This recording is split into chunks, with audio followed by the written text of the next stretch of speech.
Good morning, ladies and gentlemen, and I take this opportunity to welcome you to this show, the Triple C, Collins Career Caravan, where we speak to institutions, individuals who have come up with projects and platforms to help children.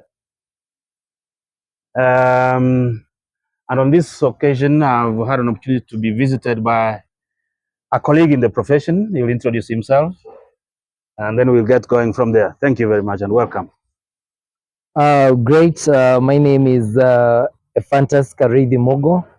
I am a teacher of drama.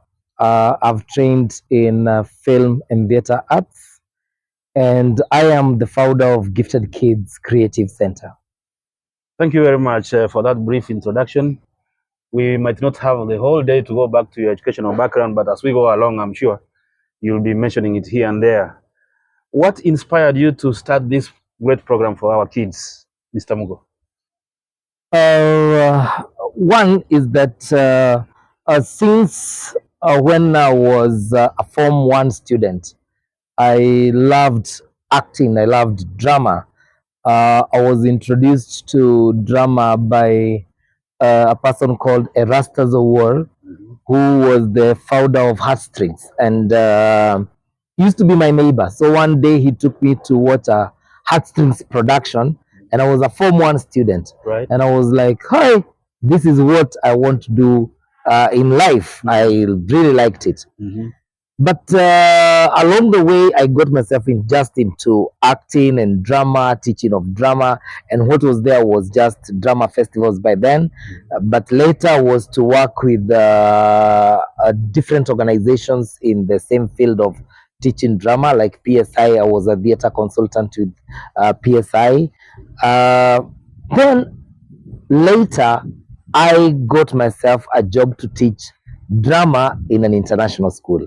Now, I always tell people this story because it was a culture shock for me. Yes. Because when I got this job and I'm teaching drama, I was to my first school play in that school. And a parent approached me and they wanted to give me 20,000 to put their child as a main character in the play. and I was asking myself, Wow. what is this? Because where I had come from, Right. now in all those experiences that I had, Yes, yes. I used to beg parents to allow me to use their children In the in script. drama. Yes. Yes. But now this time, I'm getting a parent who want to give me a bribe of 20,000. And Mr. Collins, I'm you're sure you talking didn't- about. I'm sure you didn't take it. Of course, I didn't take Yeah, it. you are a teacher. One, I was actually very new into the job anyway. Yes, So yes. I actually, at a certain point, thought it was a trap. Mm. But the point is, this was 2011. So we are talking about 20,000 in being 2011. in 2011, whose value We was understand. quite huge. Mm. And from then, I started asking myself, what is it that the international schools parents and the school's administration know about drama that the 844 system do not know? Mm. And when I learned the importance of drama, the point of that drama will be used for cognitive development, that drama will be used for communication skills and all these benefits. Then I said, my child is not in an international school. My child is in a CBC school. Yes. So how will my child benefit in this that I've seen, and I'm the one now offering it in another school? How will my children benefit in it? So I started Gifted Kids Kenya as an organization where my children, Which is 2014, it was 2014. Right. So I started Gifted Kids Creative Center for my children. I'm a father of 4 sons. So I said, let my children benefit in it, and any other parent who will feel that it is important for their children also, they can now bring them in. Yes. So I always say that I started this program as a parent rather than as an investor. Oh, a thespian. Yes. Oh, okay. And so that means you are soon going to celebrate a decade of operations. Of course, on 23rd of November, we'll be staging our play 2024? Mosi. Yes, 2024, 23rd of November. Yeah, we'll share those details. 2 weeks, yes, 2 weeks time. Yes. And when we're doing this play, it's when we'll also be having the Gifted Kids birthday, celebrating 10 years of operation. Yes, of operation. So looking back, Yes. are there children or kids who have grown to be useful in the world of drama as adults? That's a very good question. Right. And the most funny thing, yes, first I would say yes. We have quite a number of children who are either in the communication world, not necessarily acting or in the theater, but in the communication world. We have few in the media world. Media, yes. But the fact is that when we started Gifted Kids, we were not attracting CBC parents. We were attracting mainly IGCSE parents who want to further their skills in the same. And these parents really know what they want for their children. And even these children really know what they want.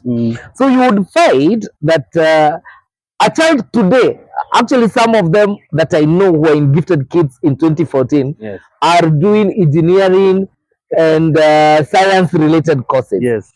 But they did not join Gifted Kids because they want to be actors. They joined Gifted Kids because they wanted drama to help them in communication skills. Right, right. Because they understood that no matter what the child becomes in life, there are two things that they will definitely need. One is that they will need confidence to tackle life. Right. And number two is that they will need good communication skills. Can you tell that to the parents? So so no matter what the child becomes in life, whether engineer or in the sciences, they will need two things. That is communication skills, and they will need the guts, I said. So they will need the confidence to tackle life. So some of my children who came from Gifted Kids, who are now adults, like I have a child who was actually my first child to join Gifted Kids. He's called Fizal, and currently he's a gamer. So he went into the went into the computer world and design games. So he actually does game designing, and he's a gamer. And another day I was having a conversation with him and I was asking him, how did Gifted Kids help you? And he told me, I cannot even explain. But it did. I mean, it's too much for him to explain, because even his socio-interactive skills came from games are generally interactive. Yes, and even games are generally interactive. And most of those kids, because they're actually not in Kenya today, they are abroad.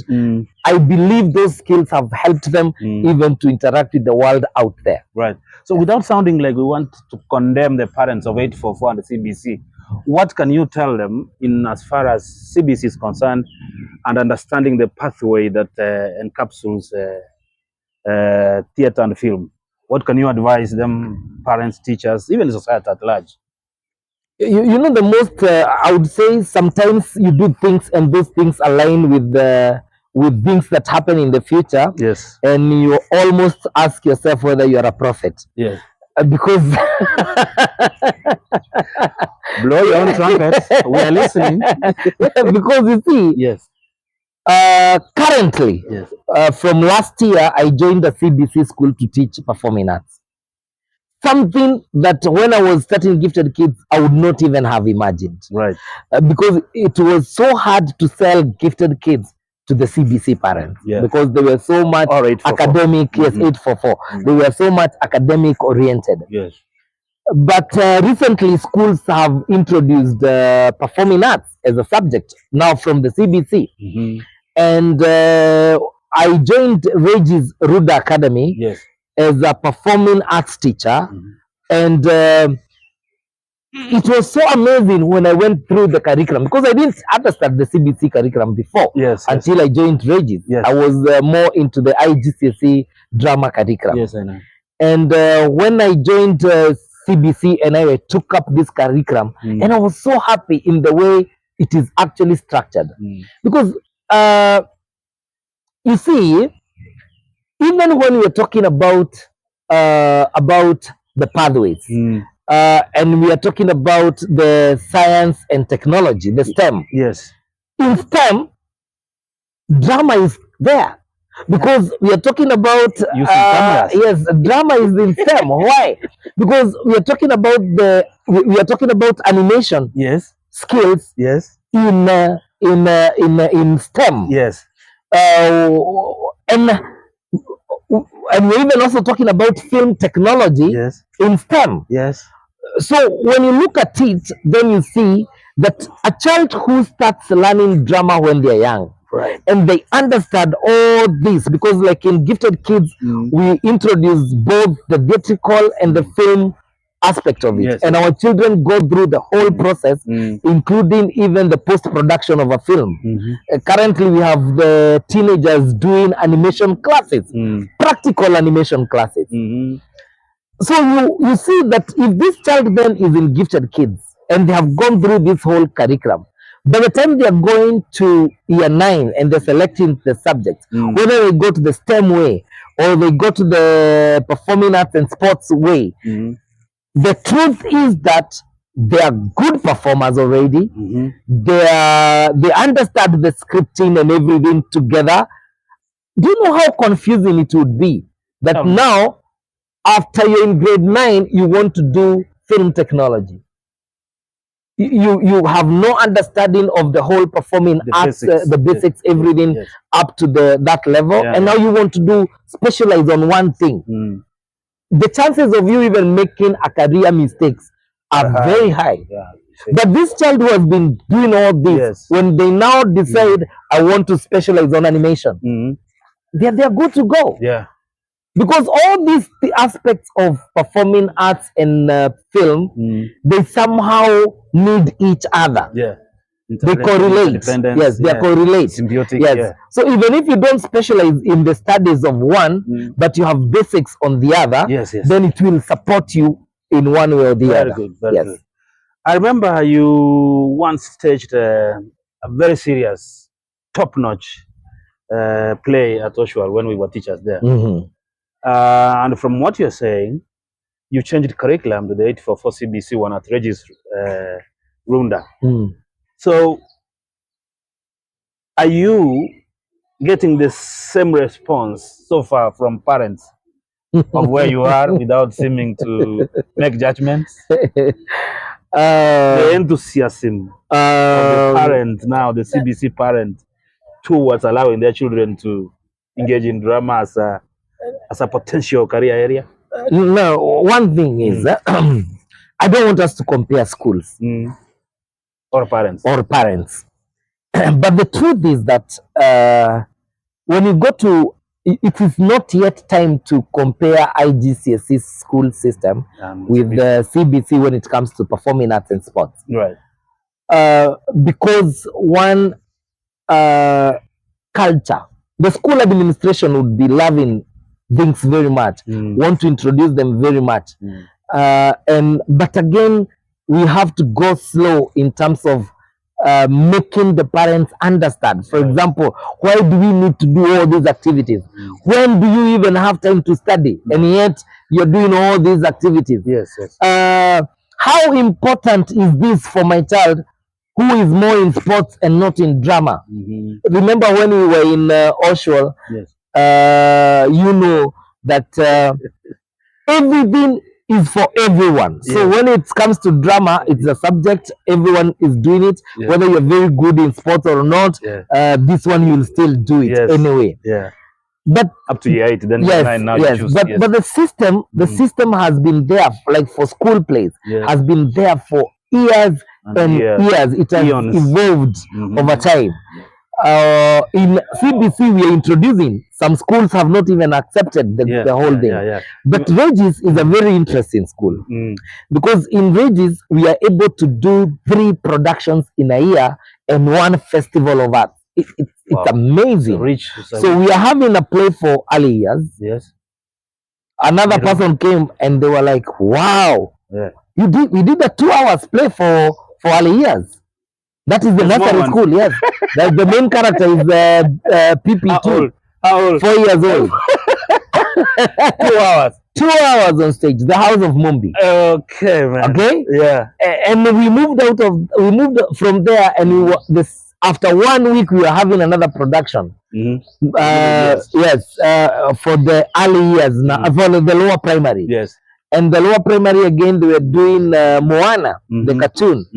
And every child participating, we adopted a style I call Kariithi drama, which I introduced, where we go scene by scene, and every scene is acted by different classes. And so we maximized on the number of children that are participating. And now this is an annual production. Yeah. Next time we'll be working on Rio cartoon as our play. Yeah. Then we are now having Sauti for the senior school play. So you can imagine of a child who is moving from early years in playgroup. They do, because it's right from playgroup. Yes. So in playgroup, they participate in one production. Even if they just come on stage and start and they go away, then it's something. Yeah. In PP1, they do another production. Yes. That is number 2.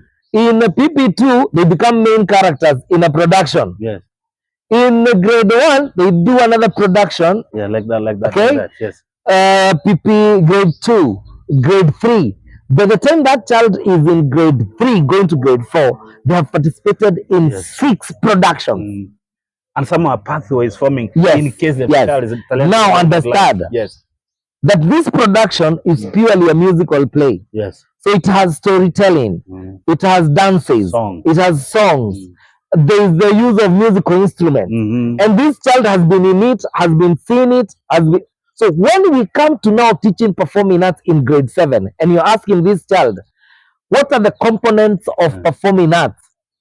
They are a game. They understand the whole. They don't need a lesson for it. They know. Yeah, they do. 6 productions. Yes. They know everything. They have an idea. A complete idea. A complete idea. Yes. They have also seen different sets being created. So if they now switch to IGCSE and they're being asked reasoning like a designer, tell us how you would design a stage for this in IGCSE exam. They know everything. Yeah. They know everything. So going back now to gifted kids. Yes. What are some of the activities you have during the year? How can parents get in touch with you? How can you possibly partner with schools? Because I think you'll be having clubs or cells in schools. I mean, how have you structured it? The benefit of the child and the parent and society. That's a perfect question. Thank you. So in gifted kids, we operate in 2 semesters in a year. So between January to July, we do a first semester. Our theme is media and film. So in media and film, we partner with the station. Like this year, we had partnered with KTN. So we took our children to KTN for an experience. Right. And then we also do partner with other providers. So we do create a production, a film production. So children learn on filming skills, acting for TV and film. We take them for auditions for adverts and film and everything. And then we shoot a professional film and then premiere it at IMAX, so that we're giving the child a full professional experience. No matter the costs, okay? Yes. No matter the cost. No matter the budget. No matter the budget. And we make sure it's done. Yeah. So like this year's production was called Wangari. We did the film called Wangari. And we premiered at IMAX on 5th of October. Do you actually premiere the Uskimi film? Yes, that was 2022. That was our first film. Right. And we premiered at IMAX again. Yes. Right. Full feature film. Now, then we move to the next semester, which starts again in July all the way to November. So, which we are now in right now. So this, we call it live audience interaction, stage theme. And we work on a play. So we work on a musical play that has music, dance, poetry, storytelling, and there's a story. And finally, we stage this play in a professional theater. So like now our play will be at Jaralam Auditorium on 23rd of November. Jaralam of Nairobi? Yes, in Westlands. Okay. And this play will be a free play. We are not charging anything. And the reason why we are not... Again? Which one and where? Which So the play will be on 23rd of November 2024. 2024. Caravan Auditorium in Westlands. It's just next to Oval, and the play is free of charge. Yes. It will start at 2 p.m. Right. Make sure you come for the play. We'll give you the number to contact. Yes. So the whole idea is that when children perform in this professional theater, one is that they learn. Apart from now, it's an advancement from what children do in drama festivals, because now they will be acting in a professional theater with lighting, sound, and all that, other than going into a school hall and staging a play. Right. And so, but the most interesting thing is along the whole path, including now the fact that we have a holiday program. So in November, we conduct a holiday program, and we have captured even parents who are outside Nairobi. So we have a boarding facility for our holiday program. Where are you this year? This year we are at Andana, a school in Mombasa Road. That's where we're having a boarding facility. It starts on 11th of November all the way to 30th of November. And children will do now both film, and they will do both film and theater. They will create skits and even sports, and they will create skits, they'll create films, which parents will come and watch on 30th of November on the closing day. That's when they're coming for the kids. Okay. Now, then again, we partner with schools. We have a program for schools, and our partnership with schools is in two ways. We have what we call drama consultancy. So for drama consultancy, we do plays for schools. For example, schools that do school plays, we script and direct the plays for them, including even the set design and everything. But we also have introduced something very interesting, what we call graduation plays. This year we were working with 14 schools for graduation plays. So instead of the normal class presentations that schools do, we come to the school and we bring Kariithi drama. So Kariithi drama, where now every child in that school participates. And so when the parent is watching that graduation play, they actually see value for their time. Because I will not be there to just watch class 6 or 6A doing a performance. I will be there to see my child reciting some lines in a play, which is more valuable than just singing a song or dancing or something. And so we have a play where every child participates, and every child says some lines, and there are some characters. What do you call it? It's called Kariithi drama. So Kariithi drama, the reason why I call it Kariithi drama is for this fact. I'm a student of theater, film and theater arts, and I have studied different theories of film and theater, and I've seen how they started. And this is my own introduction. It didn't exist. It's an avant-garde of sorts. And so I called it Kariithi drama because it's simply from Kariithi, and it's called Kariithi drama. So we call it Kariithi drama. All right. And I'm training some students of drama who now again I post in different schools. Yeah, they cascade and some I even employ them in gifted kids. Right. So with schools. With schools. So we have finished with the consultation. Right. Then we have what we call media and performing arts clubs. And there's a reason to why we call them media and performing arts club instead of calling them drama clubs. Because in the CBC forum, if you talk about drama club, people think about drama festival. Right. So a certain child asked me, why am I doing drama and I don't want to go to the drama festivals? So we call it media and performing arts club. One, because it's purely a performing arts club where we have modeling, we have acting skills, we have, and then the media, we even teach children how to do media presentations. So in certain schools, we have even collaborated with the school to have their YouTube channel, TV. Well, now the club shoots and hosts those presentations of what is happening within the week. So we train the kids how to do those presentations, run the media club, some even to do the camera work, so that they can actually be the ones shooting school events. Yes. Oh, that's good. That's wonderful. Now, you seem very enthusiastic about this, and I'm sure you are looking at a way in which many people can benefit in the form of teachers, and it will go down to the end users who will be students and definitely the society. At Universal TV, we also encourage skills mobility, where we share skills, human resource mobility, and sometimes student mobility. But in terms of skills mobility, now we have this skill, you have this skill, you're a thespian, you have this enthusiasm. Are you planning on anything where you could possibly bring teachers together and then you can share your ideas? They can also generate ideas so that it becomes a melting pot of something like a workshop or a seminar? Anything that you think about? Great. I love that idea. We are having two things coming up which are very interesting. One of them was actually proposed by somebody, and the whole idea is this. Some school directors have actually invested. Like there's a school, I will not mention names, Right. but there's a school that has a theater, full theater with lightings, and yes, it's a CBC school. Yeah. And they have invested in a theater, a beautiful theater.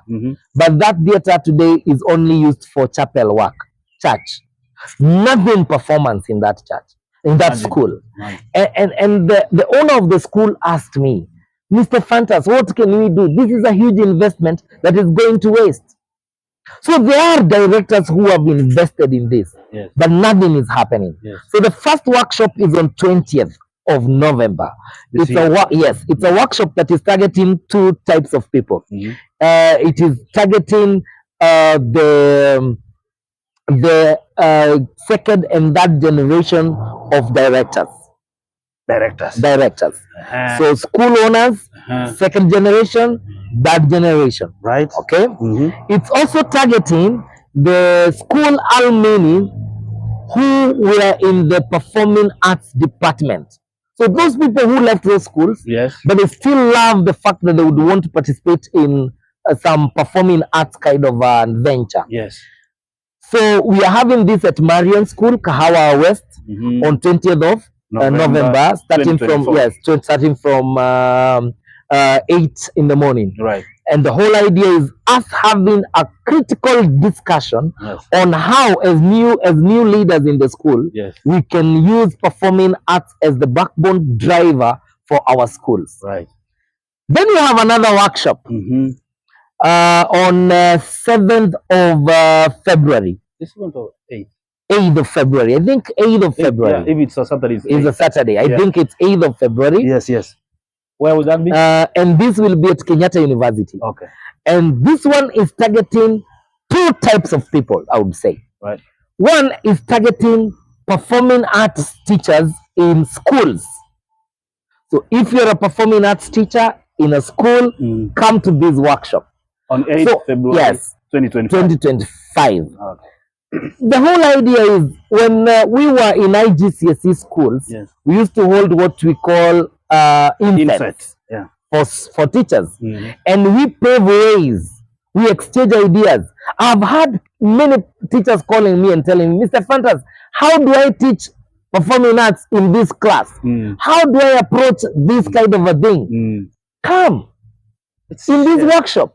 I'm ready to share a curriculum that I have developed, borrowed from the IGCSE and the CBC, that now gives skills right from nursery school all the way to grade 6, so that by the time the child is now picking up the Ministry of Education performing arts curriculum, they have a foundation. Right.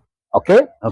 Again, I've attended many schools assemblies. Some of those assemblies are very boring, sorry to say, because there's nothing to actually perform. But how can we use our assemblies and integrate our assemblies to our learning of performing arts, so that whatever performances we are doing are beautiful performances, they are well organized.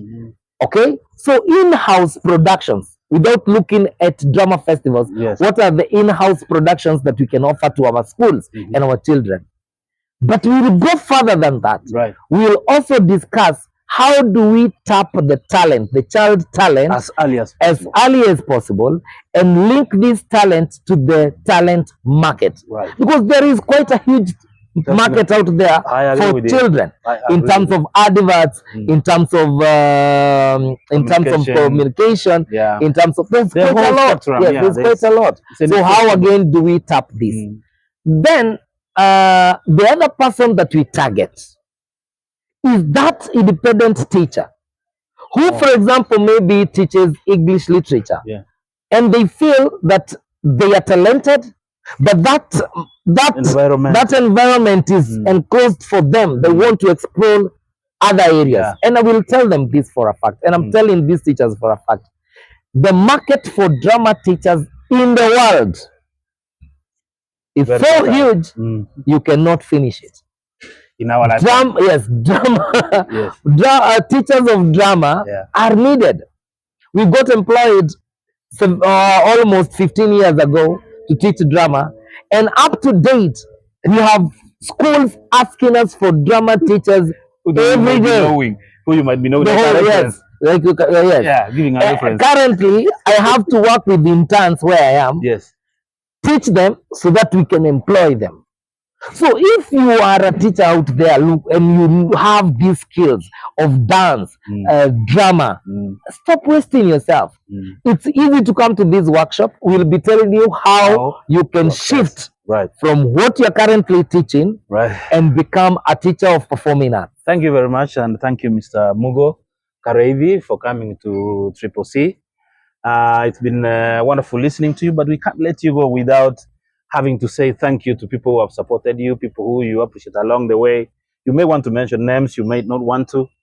But if you want to say something to people who you want to appreciate, or even organizations and corporations. Great. Quite important. So at first, I would like to thank schools that took me up. Like my first school to teach drama was Oswald Academy, and they gave me a chance when I didn't know the curriculum for IGCSE. I had trained as a film and theatre arts personality. I had worked with the big NGOs in the field.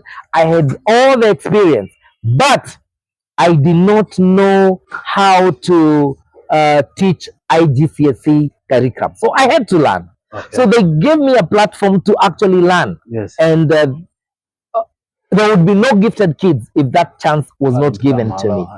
I would also give a big thanks to schools that have partnered with us in Gifted Kids, those that have given us a platform to do graduation plays, schools like Cornerbrook, schools like Andana, schools. There are quite a number of them. I might not mention all of them, but there are so many schools out there that has given us a platform.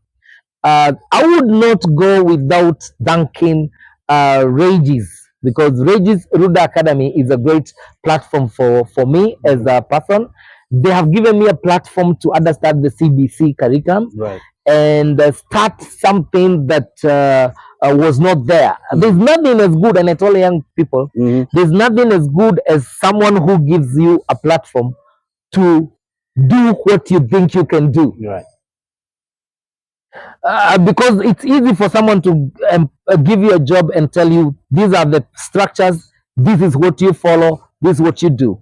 But what will be your legacy in it? The day I will look back and go back to Regis as a parent and sit down there, or even as a grandparent and sit down there and watch productions in that school, I'll be so happy, and I'll be like, wow, we started this. Because I was part of the people who started it. So I thank Regis administration for giving me that chance. I thank all the parents of Gifted Kids, those who are there now, and even those who left, and especially the 5 parents who we started with for a whole year without any other child. The veterans. Yes, the veterans. Because these parents believed in us, believed in my vision, believed in what I was believing in, even when I had nothing to show for it. Okay? People to thank are many. I know you want to say something to your family. Yes, I would not explore all of them. But my family, You know, Mr. Collins, there is a time I would go to, when I say I had five children at the beginning, I had mine 4 and 1 extra for 1 year. Yes. So the fact that I have carried my children all along, Right. and they are there to implement and start every program that we have started in Gifted Kids, Right. is a big thing for me. And I thank my children for their patience. I thank my wife for her patience. She's my partner in Gifted Kids, and we started this together. And she has really helped me because she's a trained early childhood education teacher. So she has been able to implement. You know, we start 3 years old in Gifted Kids. Yes. And she has been there with me, supporting me, and we have been able to implement this for as early as 3 years old children. Thank you very much, Mr. Kariithi, Fantas Mugo. Yes. It's been my pride to host you on this inaugural program of ours, considering that you were my student at KU. Yes. And that you ended up being my colleague at Oshua. Yes. And we are in this industry together. I believe that we'll be coming along when you'll be having a workshop at Kenyatta University. Did you say on 8th? Yes, February, yes, 8th February. 2025, yes. Next year. Yes. And we are looking forward to having more engagements and more partnerships. We want to wish you Godspeed and all the best as you bring out the very best in our kids in terms of their gifts. Thank you very much, and welcome again anytime. Pop in and say hi to us and to everyone. Thank you very much for listening to us. Thank you. Sorry. Thank you. All Thank right. you.